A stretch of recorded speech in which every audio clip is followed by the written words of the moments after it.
Hi everyone, and welcome to another session of VU Elevenses. Today we'll be covering some of the ways that we can focus on eating well during the last couple of weeks of the stage 4 restrictions in Melbourne and some of the other restrictions around Victoria. So the VU Elevenses program is designed to have little bite-sized well-being breaks that can support your mental health and well-being during the pandemic. My name is Dr. Sarah Dash, and I'm a research fellow here at VU within the Institute for Health and Sport. I'd like to start by thinking about what eating well looks like during lockdown. And importantly, this might be really different for everyone.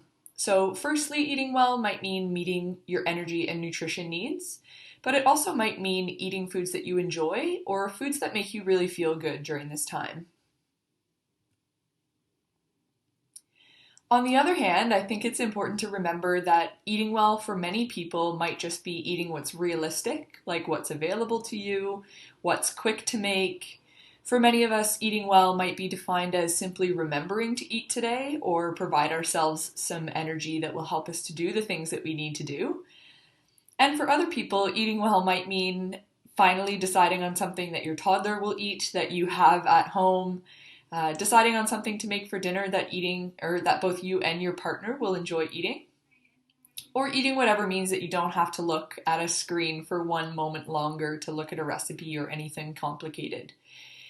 It's really just helpful to think about what eating well means for each of us during this time, because it can help us adjust accordingly. And just to elaborate on that point, when we think about what eating well means to us specifically, this really allows us to consider our own personal circumstances right now. Everybody is really going through something that's a little bit different. We've all been impacted slightly differently. And so it's a good idea to think about where we're at so that we're not working towards a standard that simply doesn't apply to us right now or just isn't helpful. So there will be some people who might be eating cereal and leftovers routinely, and that's what eating well looks like right now, and that's great. Other people might be trying new recipes or prepping food as a way to keep busy or as a mindfulness activity, and that's also great.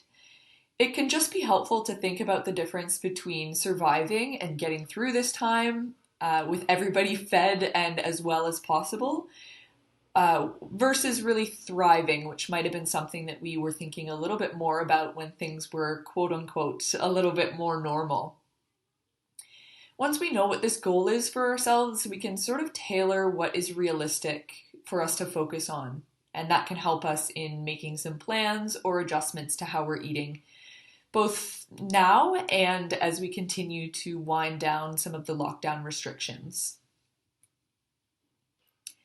There are a few things that are unique about eating during stage 4 that have probably disrupted how we would normally eat. I think we've thought about the ways that things like physical activity and also our social connections have been disrupted right now, but we maybe haven't talked as much about how food might be disrupted, because this is an essential service and obviously grocery stores are open and we can still get takeaway occasionally. But it's really difficult, and some of the habits that we have will have changed, and particularly in Melbourne, where we are a very food-centric city. This has really changed what our normal week or month of eating looks like, and so it's helpful for us to think about what those barriers are and some of the ways that we might be able to overcome them.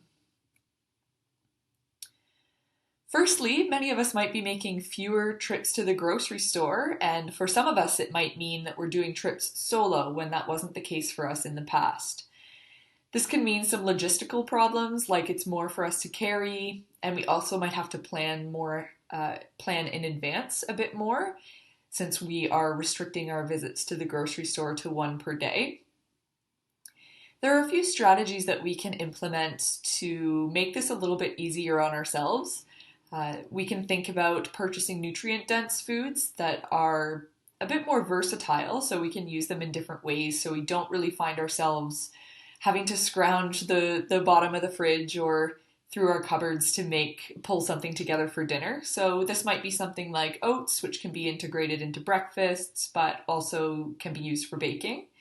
And then things like potatoes or frozen veg, which can last a little bit longer, so helping us minimize those trips to the grocery store, but can be used in lots of different ways. We might also think about making use of the freezer so that if we do maybe make a larger batch of something, we can freeze it. And if we do catch ourselves short, we have an option that can cover us until we can maybe get to the grocery store the next day or on the weekend. For some of us, it might be helpful as well to think about using delivery services, whether this is something that's offered by your local grocery store, or maybe you're signing up to a meal delivery service if that is something that's available to you. Or you might simply be implementing a little bit more planning, which might mean thinking about maybe 2 or 3 meals that you're going to have for dinner this week, making some lists and a little bit of a plan accordingly so that we can minimize the times that we need to go without or wait until the next day to visit the grocery store. Many of us will also be experiencing caregiver fatigue, and this is a combination of working from home. Many of us will be homeschooling or we're on endless Zoom calls, and the last thing we might want to do at the end of the day is cook something elaborate or cook a new recipe. A few helpful strategies that we can think about implementing at home are discussions around sharing the load. This is something that we talked about earlier in the program about really clear communication with whoever you are at home with at the moment, making it clear that it's not sustainable perhaps to have one person bearing the load of cooking for everyone, and maybe making something like a schedule, a cooking or cleaning schedule, a shopping schedule, something that shares that burden a little bit more equally so that one person doesn't feel that particular fatigue. We can also lower our expectations, and I think there's been a fair bit of talk about this surrounding the pandemic. Thinking about what might be an expectation that we held for ourselves before the pandemic. Maybe that was eating interesting meals most nights of the week or eating lots of different meals. And we might be thinking about lowering that expectation or the demand on ourselves to be particularly creative or thriving right now. And lastly, we can prioritize taking care of ourselves. I think for some people, we might be feeling that lack of social connection over food, and we might be really missing that. And so an act of self-care might be arranging to eat with someone, whether that's somebody that you are living with at the moment, or whether it's sort of an online meal sharing experience, which is one of the creative options we've had to come up with during this time. But for other people, prioritizing taking care of yourself might be eating a sandwich in a quiet room. And either one is perfectly fine, but it's helpful to really articulate what is helpful for you right now and to prioritize taking care of yourself so that you can continue to support those around you where necessary. And something else I don't think that we've talked about very much is that we might be feeling kind of bored with eating at the moment. Typically, many of us eat a lot of variety, whether this is just who we eat with, where we eat. We might go out to dinner fairly regularly, or we might visit friends for meals. And a lot of this has vanished right now. And so the way that we're eating is a little bit monotonous, or every day feels the same. And even though that food is essential and it helps to keep us alive, it also brings us a lot of joy and connection. And we can really be feeling the lack of that as we are eating really more for sustenance than the connection and enjoyment. There are a few things that we can try to mix things up, particularly as we hit the final stretch of lockdown. Since we can't travel right now, we might try a recipe from a different country or from a different culture, which can help us to maybe mix up some of the meals that we're eating regularly or finding a bit boring at this stage. You might cook the same meal as a friend, whether that's organizing on a weekend, maybe something that you spend a little bit more time preparing. Maybe you share a recipe that you really enjoyed with a friend so you can have that connection that you might have when you used to go over to share a meal with somebody. You might also replicate some of your favorite restaurant meals, whether this is having a Taco Tuesday or maybe you're preparing a parma on the weekend or something that you would routinely do when you go out to eat. And you can also mix up your meals. It sounds a little silly, but you can try things like having a picnic with your kids in your living room, or trying breakfast for dinner.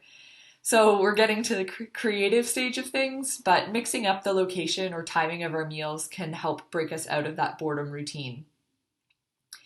It is important to mention, though, that some people at this stage really won't be thinking about what creative thing they can do that with their food or with their meals. Some of us might just be eating to get by, and that's perfectly fine as well, given everything that's going on.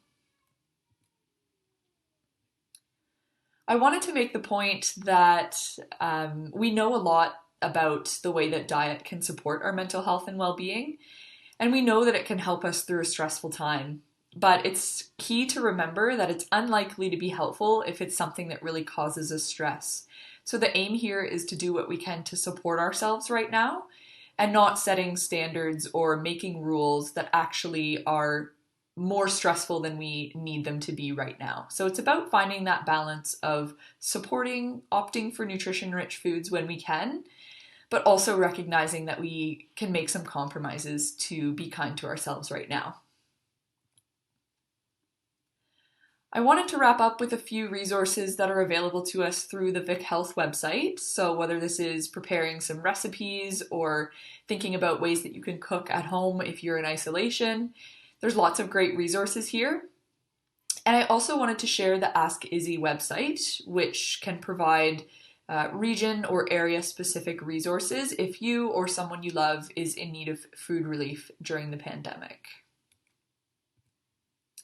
Thank you so much for joining me. I hope you found a few of those strategies helpful, and we'll see you again next time.